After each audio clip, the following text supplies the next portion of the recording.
after consulting with the ranking member, we will now move to our second round of questions under the 5-minute rule, and I now recognize myself for 5 minutes. Mr. Ram, I was quite impressed by your resume, including a couple of the degrees you have. Thank you. Chemical engineering degree from MIT. Yes, sir. And a Master's of Science of Chemistry from Tufts. Pretty impressive. Thank you. When one Googles that, one reads that earning a chemical engineering degree at MIT is widely considered one of the toughest academic paths in higher education.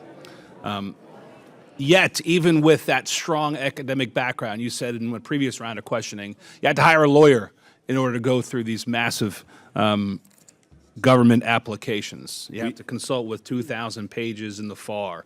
And even a guy who graduated from MIT in a degree that I don't understand at all has to do those things. So the point is, how can a regular American go through these processes if the MIT chemical engineering grad has to outsource and bring on an attorney to go through that? So can you share with me some of the frustrations, experiences, or whatnot that you've been through as an MIT grad who's got a chemical engineering degree and going through some of these onerous government contracts? What burden has it placed upon you personally? Well, the first thing is if an average person wants to do that, they can do it, but they quit their day job.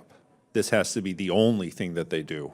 And they're not running a company, they're not performing on contracts, they have to spend all of their time doing something like this. A lawyer is necessary. And so some of the frustrations, we see a tremendous amount of variability as well. It's not just that you have 1,000-page contract or something like that. The next one that may come from the next office over may be completely different for the same level of services or the same types of services being provided. This is a problem because now you may have brought in your lawyer, you may have brought in some friends or colleagues that are former contracting officers in order to try and get through it. You now have the same problem the next day. It continually repeats itself. And I want to be very transparent in this. Yes, this committee wants to make life easier on small businesses. That's part of that's in our wheelhouse. It's not just out of charity and benevolence or just being good guys that we want to make things easier on you. It's out of wanting to have more applications, and we have more applications. Government gets a better price, arguably a better product that could be more on time and a higher quality. Selfishly, government should want to make it easier on applicants to be a part of the process. We shouldn't want to drown you in paperwork. We shouldn't want you to have to give up your specialty to now become a government applicant specialist. So tell me a little more about how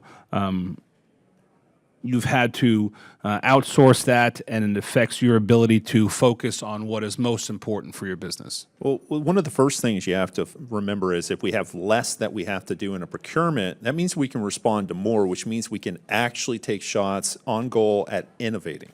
We can't do that today. We have to focus solely on the evaluation criteria, which is incredibly rigid. And so having to outsource this, we hire a general counsel. There's a tremendous amount of cost that comes with just having lawyers. We have to actually go to our partners that are typically bigger businesses or maybe teaming partners on those. Those are things that we might be able to get just because we're a good firm and we've got good connections in order to rely on those resources. Or we might have to hire a complete third-party consultant, not only to write that proposal, but also have a consultant to help us actually navigate the federal landscape and actually doing business development outside of the procurement process so that we could be positioned just to have a shot at those procurements. Ms. Tellier, do you have a similar experience that the Bipartisan Plain Language and Contracting Act is meant to address these issues for all small businesses, either anecdotally or whatnot? Do you have a similar experience as Mr. Ramos?